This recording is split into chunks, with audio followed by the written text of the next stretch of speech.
why did Adele cross the road? So she can say hello from the other side. Yoo-hoo! Jack, tell me a joke. My family.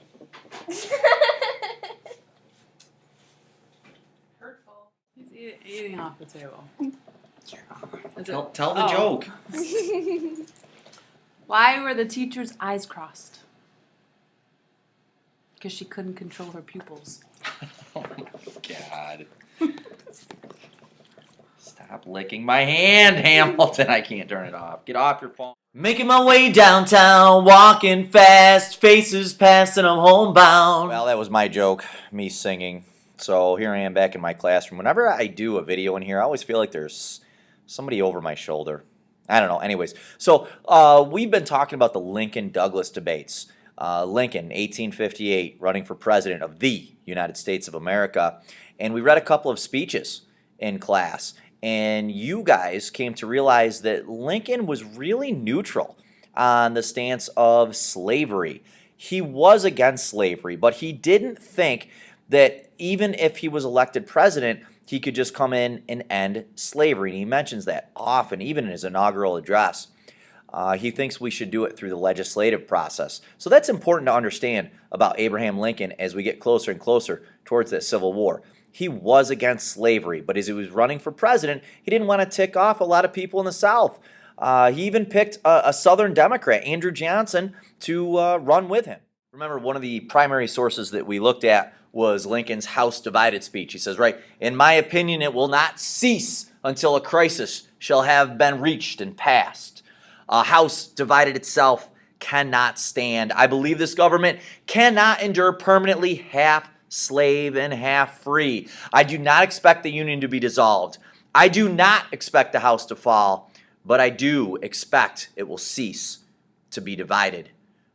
That's where you guys used, hey, he's not really taking a stance here. He just says we have to decide. The election of 1860 occurs. You have four people running for president of the United States, two under the Democratic ticket, one under the Constitutional Union ticket, and then Abraham Lincoln under the Republican ticket. Obviously, Abraham Lincoln's going to win the vote in 1860 and become president of the United States. He then reads his inaugural address, and we read that in class, another primary source. And he says, and I'm looking at my notes, I don't have this memorized, says, I have no purpose, directly or indirectly, to interfere with the institution of slavery in the states where it exists. I believe I have no lawful right to do so, and I have no inclination to do so. And the cool thing, remember you guys, we looked at that in class. He says, I'm not going to mess with the places that slavery is. But those southern states, man, they heard, well, wait a minute. He didn't say what he was going to do with the places that haven't organized yet. So for them, you know, that was a really powerful message for those southern states. And then, and again, Lincoln is speaking directly to those southern states. He says, in your hands, my dissatisfied countrymen, and not in mine is the momentous issue of civil war. The government will not assail you. You can have no conflict without being yourselves the aggressors. Remember, Lincoln, the entire time Lincoln was running to run for president, and then he becomes president, he wants to preserve the Union. But those southern states, you know, they want to have state rights. So Lincoln wins the election of 1860, and suddenly the southern states, South Carolina being the first, secede from the Union. South Carolina did it in December, and then it was followed by Georgia, and then Florida, Alabama, Mississippi, Louisiana, Texas, and then eventually those border states. Though it's going to really be in the next year, later in the next year, in the summer of the next year, those border states make the decision that they're finally going to break away. And it was simply, you know, Abraham Lincoln was elected, and it was over states' rights. Now remember, Lincoln wanted to preserve the Union, and he wants to make it easy. He wants to make it easy eventually for these guys to come back. But of course, first we have to fight a war. Luke, I am your father. So one of the objectives that we did in class was you're going to be able to explain the expansion of federal powers. And one of the items that we looked at was a suspension of habeas corpus.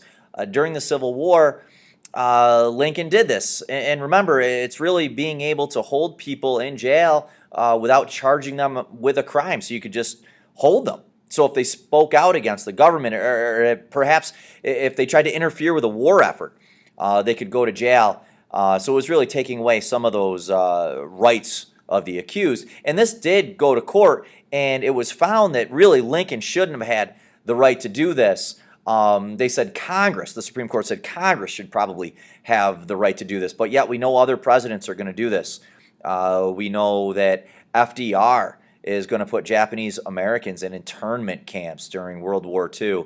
And we'll talk about one more example too, but there could be a piece of analytical information. The other one was the Emancipation Proclamation. Remember, the Emancipation Proclamation happens in 1863, 2 years into the Civil War, and Lincoln uses his executive powers to do so. He doesn't wait for Congress to make a move.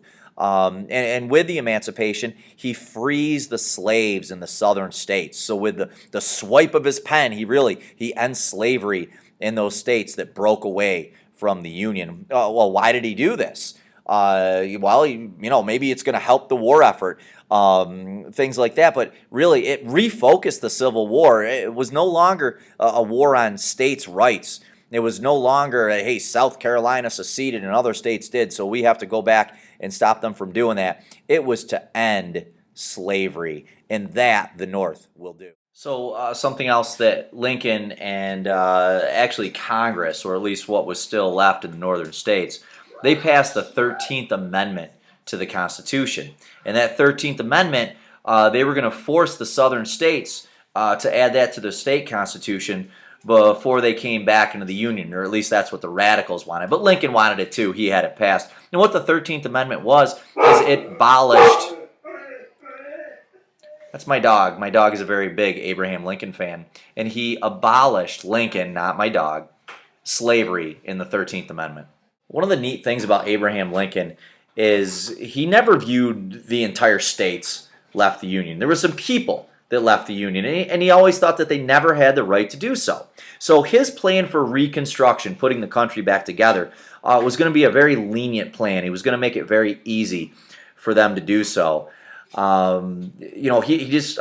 wanted to protect the Union, but through him suspending the writ of habeas corpus, through him passing the 13th Amendment and winning the Civil War, he did strengthen the powers of the federal government. Now, the radical Republicans, and we've used that word before, remember, radicals are extreme, they're going to pass another amendment, the 14th Amendment. And the 14th Amendment actually defines what a citizen is. Abraham Lincoln, I'm not sure he would have done that. Of course, I'll never know because John Wilkes Booth assassinates him.